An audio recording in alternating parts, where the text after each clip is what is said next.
Do you generally favor or oppose tax-funded economic zones and/or tax incentives to attract business and jobs?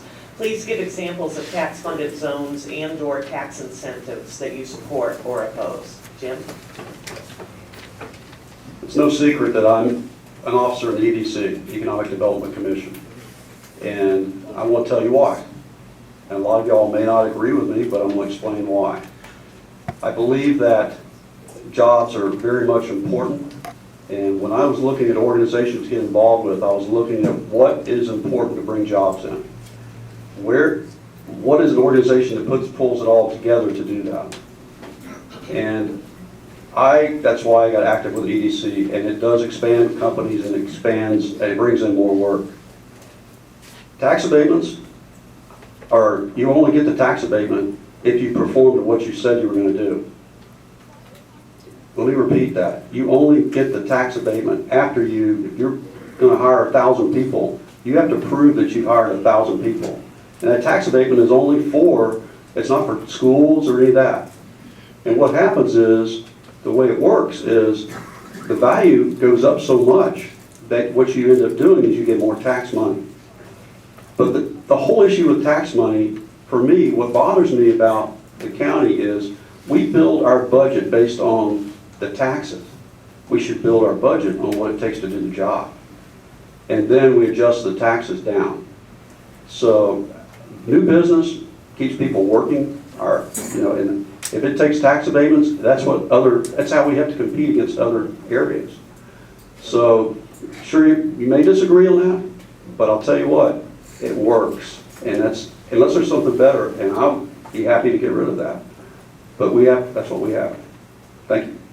Thanks, Jim. Jack? Yeah, let me tell you about what my opinion is of these things. There's a term that I use quite often when I talk to you, and you're going to hear it right away. It's competitive intrusion.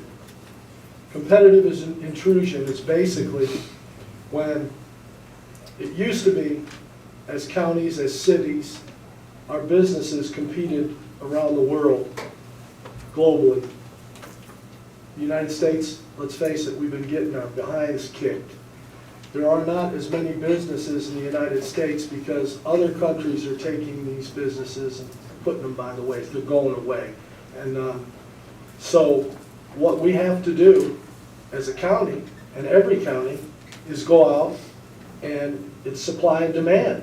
So there's only so many companies out there that you can bring to your county to create jobs. So now we're in a competitive market against other counties. And that's just the way it is, people.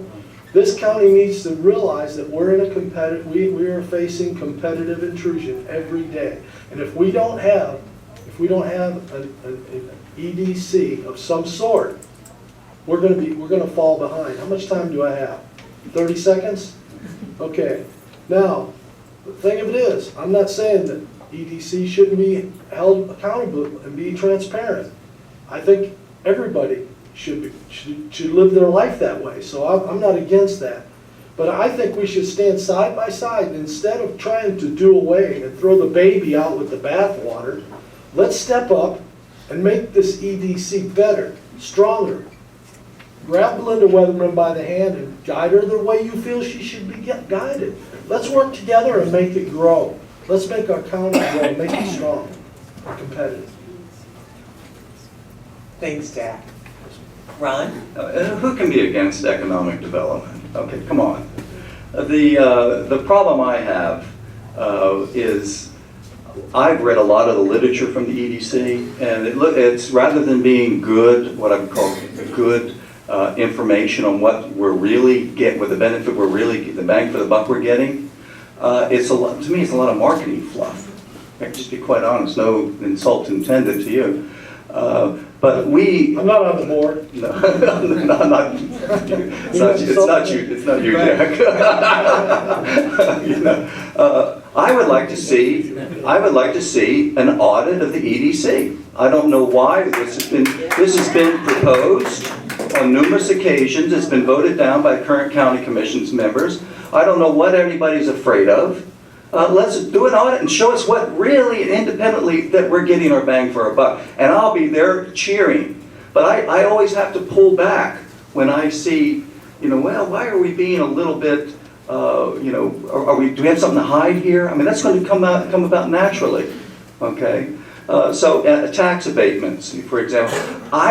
We have to understand that the property owners in Brevard County are subsidizing that, okay? That's coming out of your pocket.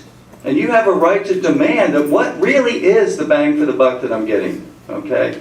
Now there's another issue that I have, and that's what I see coming before the EDC. Companies, remember, when you put your stamp on it that this is an okay company, that gives them credibility. And you don't necessarily know, and they can take that and go out and market it and so forth. And you don't necessarily, get a, you could be taken advantage of. And that's when, like QNX, I think is an example of that, where I went back and looked at the financials of that company. It's all fluff. You should have seen the, at any rate, I would just like to see the EDC do a little more due diligence on who they're putting the county's credibility out there in the stamp of approval. Thanks, Ron. Michael? Okay, a couple things. Talking about tax abatements.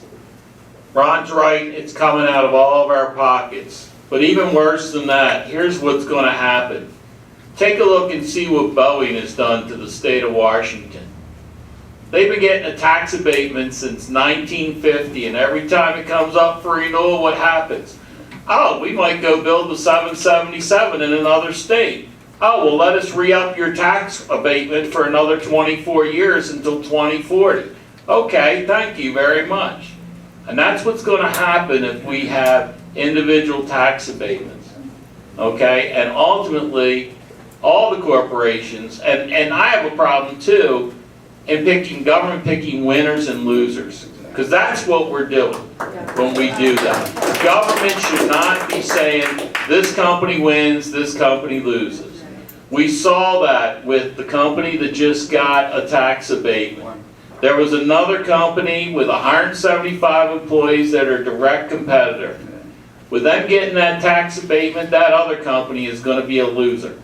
And you can watch, we're going to lose those jobs because we picked one company over another. So we can't do that.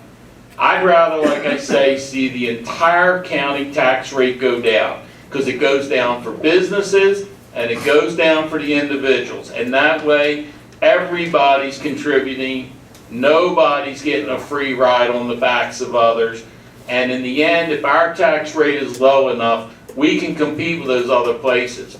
Instead of giving them a 10-year abatement, we're saying our taxes are low forever. That's where we've got them. Okay, so that's what we need to do, and that's how I feel about it. Thank you very much.